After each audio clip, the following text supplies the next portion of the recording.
जे सध्या महाराष्ट्रभर नव्हे तर ते औषध तसं कफ सिरप हे आपल्या महाराष्ट्रात काही कुठं तयार झालेलं नाही, ते बाहेरून कुठं कुठं आणलं गेलं आणि त्याचा परिणाम जो आता कळंबमध्ये आपण सांगता तो तसा परिणाम झालेला आहे। त्याची अहवालात तशी माहिती आलेली आहे, त्या पद्धतीनं सदरचे कुठून कसा कसा येत गेला, कारण अनेक वेळा आपण जे औषधं बघतो ती कुठंतरी तयार कुठं होतात, तिथून दुसऱ्या एखाद्या डीलरकडे जातात, तिथून नंतर तिसऱ्याकडे येऊन चौथ्याकडे जातात आणि तिथं त्याचा वापर केला जातो। तर कुठं कशा कशा पद्धतीचा प्रवास झालाय तो घेऊन जे म्हणून आपल्या महाराष्ट्रातील लोक त्याच्यात दोषी असतील त्यांच्यावर कार्यवाही कठोरात कठोर कार्यवाही केली जाईल। त्याचा वापर आणि वितरण जे आहे ते बंद करण्याचे आदेश राज्य शासनाने काढलेले आहेत। आपल्या विभागाने काय कशा स्वरूपाचे आदेश काढले, काय कारण दिले आहे? त्याचं कारणच ते का त्याचा जो काही इफेक्ट होऊन जे मुलं मृत्युमुखी पडली ती तात्काळ ती औषधं बॅन करावीत आणि तसं जिथं ज्या राज्यात तयार झालेत त्यांना सुद्धा त्या ठिकाणी कळवलं जाईल। पण आपल्याकडनं पण का सिरप देऊ नये असे आदेश आहेत, मात्र सर्रासपणे मेडिकल वाल्यांकडून असे कोणी देखील सिरप विकले जातात। अशा अनेक केसेस आता आमच्याकडे ज्या सुनावण्या होतात त्याच्यात विदाऊट डॉक्टरच्या चिठ्ठीशिवाय औषधं देऊ नयेत दिल्या जातात आपण म्हणतात, त्याचं तथ्य आहे। त्या पद्धतीनं सातत्यानं आपण ह्या विभागामार्फत संबंधित जे काही विक्रेते आहेत त्यांना कार्यवाही केली जाते, परंतु कायदेशीर जी काही बाब आहे का त्याला 100% फुल स्टॉप झाला पाहिजे, अशा कायद्यातच थोड्या दुरुस्त्या कराव्या लागणार आहेत का जेणेकरून दंड किंवा सस्पेन्शनचा कार्यकाळ हा अतिशय अल्प आहे, त्यालाच कुठेतरी शासनाकडून केंद्राला त्याची परवानगी आपण मागतो। पण कळंबची जी घटना आहे त्याचा अहवाल नेमका काय आला आपल्या? माझ्याकडून त्याची काही लगेच स्पष्टता होणार नाही, कारण मी तो वाचलेला नाही, मी आता बाहेरून रात्रीचा म्हणजे कफ सिरपमुळे मृत्यू झाला की काय हे अद्याप स्पष्ट नाही। कफ सिरपचा हा प्रश्न जरी असला तरी मारेगावमध्ये कफ सिरपचा वापर नशेसाठी केला जातो, मोठ्या प्रमाणात मुलांमध्ये बॉटल देतात आणि त्या पकडल्याकडे सोबत त्याचा वापर केला जातो, त्यामुळे अधिक नशा होते। कायमस्वरूपी हे जे उत्पादन होतं त्यावर त्या संदर्भात आपण केंद्रालाच त्याची कार्यवाही करायला भाग पाडावं लागेल, कारण हे अनेक बाहेरच्या राज्यांमधूनच आपल्या इथे हा प्रकार होतो। बराचसा भेसळीचा किंवा बोगसगिरीचा जो प्रकार आहे तो अनेक वेळा जो आलाय तो बाहेरच्या राज्यांमध्येच उत्पादन त्याचं मोठ्या प्रमाणात होतं। प्रामुख्यानं तसं गुजरातमध्ये बऱ्यापैकी होतं ना, कारण मागच्या वेळेला जे काही आंबेजोगाईला वगैरे जे मेडिसिन मिळालं त्याचं उत्पादन हे गुजरातमध्येच होतं। भविष्यामध्ये पुढे सण उत्सव आलेले आहे, दिवाळी आलेली आहे, त्या पार्श्वभूमीवर मोठ्या प्रमाणात भेसळयुक्त पदार्थ जे आहे ते बाजारात मिठाईपासून सगळेच पदार्थ जे आहेत ते मोठ्या प्रमाणात भेसळयुक्त येतात। आपल्या विभागातल्या राज्यातल्या सगळ्या विभागांना म्हणजे अन्न औषध काही सूचना दिल्या का या भेसळयुक्त? एक महिन्यापूर्वीच आपण सगळ्या उत्पादकांना तशा उत्पादकांना म्हणताना पूर्ण कार्यालयांना तशा सूचना देऊन आणि त्या कार्यालयांनी त्या उत्पादकांना नोटिसा दिल्या आणि हा जो काही भेसळीचा प्रकार आहे हा तसा गणपतीच्या अगोदरपासूनचा आम्ही सुरू केलेला विषय आहे। गणपतीनंतर सरळ दिवाळी होईपर्यंत सगळे सण एकाला एक लागून येतात आणि मोठ्या प्रमाणात स्वीटचा वापर केला जातो आणि मग ऐन वेळेलाच एवढा खवा कुठून निर्माण होतो, एवढं दुधाचं उत्पादन तर आपल्याकडे एवढ्या मोठ्या प्रमाणात नाही, गरजेपेक्षा एवढं बाहेरून जे येतं ते भेसळच येतं किंवा इथे बनलं जातं ते भेसळ बनलं जातं, त्या दृष्टीनं तशा सूचना दिलेल्या आहेत आणि म्हणूनच आजची एक चर्चा आम्ही निमाच्या माध्यमातून त्या ठिकाणी करतोय। पण आपल्या विभागाच्या वतीने सणाच्या अगदी 8-15 दिवस थोडीफार एखादी दाखवण्यापुरती कारवाई केली जाते, मग ते बनावट पनीर असो किंवा काय अख्खा सण निघून जातो नंतर कधी कारवाई केली जाते? आपण गोड बंगाल म्हणण्यापेक्षा मी नेहमीच प्रत्येक वेळेला मला हेच सांगण्याची वेळ यायलाच नको, पण ती येत राहिली, आता ती येणार नाही का आपल्याजवळ मनुष्यबळ हे एकदमच कमी होतं। आता 197 मुळे खूप चांगल्या पद्धतीचं आणि तरुण मंडळी नव्यानं त्याच्यात एंट्री झालेली आहे, त्याच्यामुळे निश्चित आशावादी राहायला काही अडचणी येऊ नये असं मला वाटतं। आता isakal.com आहे देशातील नंबर 1 ची मराठी न्यूज वेबसाईट। प्रत्येक अपडेटसाठी isakal.com ला नक्की भेट द्या।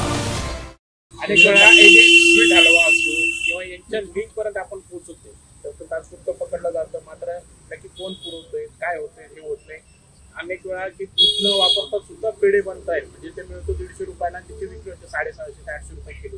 त्याच्या खोलवर आपण जाणार का मिठाईवाल्या? ह्याच्या खोलवर जाणार, पण खोलवर जाण्यासाठी जी यंत्रणा लागते ती यंत्रणा नव्हती, ती आता उभी केलेली आहे। आताच एक मागच्या पंधरवाड्यात वित्तमंत्री अजितदादा त्यांच्याबरोबर एक बैठक घेऊन त्या लॅबसाठी वगैरे जे काही निधीची गरज आहे ती सुद्धा तात्काळ त्या ठिकाणी मंजूर करून दिली. भविष्यात लागणारे जे इन्फ्रास्ट्रक्चरसाठी मग लॅबसाठी वगैरे जे पैसे असतील ते सुद्धा देण्याच्या बाबतीत त्याची कार्यवाही सुरू झाली. साहेब, खरं तर ही भेसळवलं आता एका व्यक्तीचं काम नाही, याच्यामध्ये अनेक लोक जे आहेत, डिस्ट्रीब्युटर असेल, घेणारा असेल, विकणारा असेल, अशी एक मोठी लॉबी आहे ती काम करत असते. तर या सगळ्या संदर्भात अन्न औषध प्रशासनाकडनं फौजदारी स्वरूपाचे गुन्हे दाखल करणं अपेक्षित आहे किंवा संघटित गुन्हेगारी ज्याला आपण म्हणतो मोक्कासारखी कारवाई याच्यामध्ये करता येते का? आणि तशी मोक्काला आपण मागच्या एका आमदार महोदयांनी त्यावर प्रश्न उपस्थित केला होता पाटपुते साहेबांनी, आमदार पाटपुते.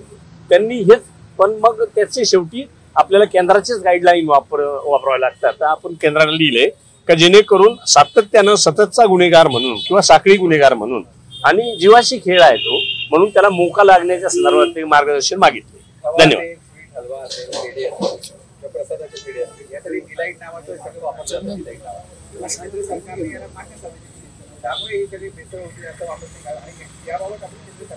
प्रश्नच तो आहे का एकदा मी पूर्ण तुमच्या सारख्यांनी सगळ्यांनी मार्गदर्शन किंवा त्या क्षेत्रातले जुने जाणकार आहेत त्यांचं मार्गदर्शन घेऊन आणि तशा पद्धतीचं एक केंद्राला लिहितोय आपण का बाबा काही अधिकार हे आमच्या राज्यापुरते वेगळे मर्यादित करावेत. कारण प्रत्येक राज्याची स्थिती कदाचित वेगळी असण्याची शक्यता नाकारता येत नाही, परंतु केंद्राच्या बंधनामुळे आपल्याला बऱ्याच ठिकाणी हात बांधले जातात. तर त्याच्यातून मोकळं व्हायला का जसं दंडाची रक्कम किंवा शिक्षेची तरतूद ही केंद्र ठरवून दिलंय त्याच पद्धतीनं मग लोक सरळ सरळ तेवढा दंड भरून टाकतात. आहे तो प्रकार चालू होतो. काही जिल्ह्यांमध्ये मैत्री लढत होतील अशा पद्धतीचं त्यांचं वक्तव्य नाशिक महापालिका असेल किंवा जिल्हा परिषद असेल आपण नाशिकमध्ये आहे. जर मैत्रीपूर्ण लढत झाली तर राष्ट्रवादी तयार आहे का? असं आहे, आज तरी आम्ही महायुतीत आहोत, महायुतीतच लढावं असा आमचा सगळ्यांचा आग्रह आहे. पण स्थानिक लेवलला बऱ्याच ठिकाणी तसं जर झालं नाही तर मग नाईलाजाने मैत्रीपूर्ण सुद्धा लढावं लागेल. त्यासाठी आपण तयार आहोत.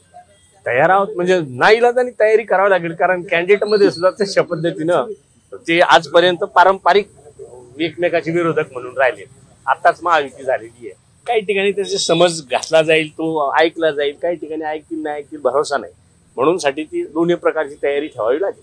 दादा आणि शरद पवार पुन्हा एकत्र अनेक वेळा बघायला मिळतात. काल एका बैठकीत सोबत होती. ते बऱ्याच वेळा एकत्र राहतातच ना. असे काही त्यांचे घरगुती कार्यक्रम वगैरे असतील तर ते येत असतात एकत्र. मध्यंतरी राज्य सरकारने फिरत्या लॅबचा प्रस्ताव पाठवलेला होता. फिरती लॅब नाशिक विभागाला एकही नाहीये, केवळ मुंबईसाठी आहे. फिरती लॅब नाशिक मध्येच नाही तर राज्यभरात कुठेच फिरती लॅब नाहीये. मुंबईमध्ये 2 गाड्या आहेत आणि मी जसं सांगितलं होतं का 27 गाड्या आपल्याला ते केंद्र सरकार देतं. आजही केंद्राचं म्हणणं आहे तुम्हाला गाड्या देतो आम्ही, पण त्याच्यावरचं मनुष्यबळ हे तुम्ही वापरायचं. आणि नेमकं आपल्याकडे मनुष्यबळच नव्हतं. तसं तर ड्रायव्हर किंवा बाकीच्या पदच निर्माण नाहीयेत. म्हणून मी काही नवीन पद निर्माण करतो. उद्या विरोधकांचं शिष्टमंडळ निवडणूक आयोगाची भेट घेणार आहे. जे आरोप मध्यंतरी विधानसभेनंतर झाले होते पुन्हा तसेच आरोप व्हायला सुरुवात झाली. आपण काय मध्ये आता विरोधकाचा त्याचा प्रश्न आहे. भेटायचा असेल भेटतील.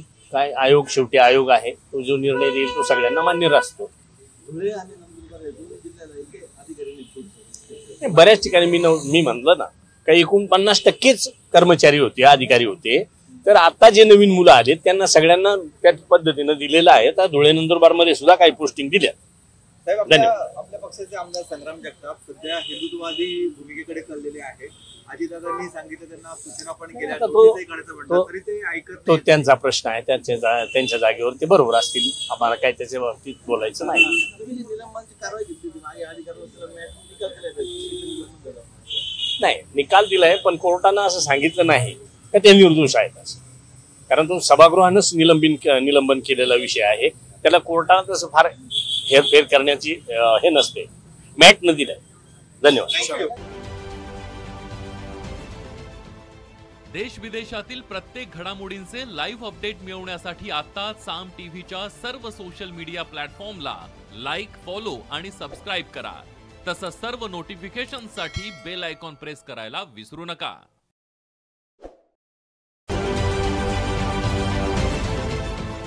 देश विदेशातील प्रत्येक घडामोडींचे लाईव्ह अपडेट मिळवण्यासाठी आता साम टीव्हीच्या सर्व सोशल मीडिया प्लॅटफॉर्मला लाईक, फॉलो आणि सबस्क्राईब करा. तसंच सर्व नोटिफिकेशनसाठी बेल आयकॉन प्रेस करायला विसरू नका.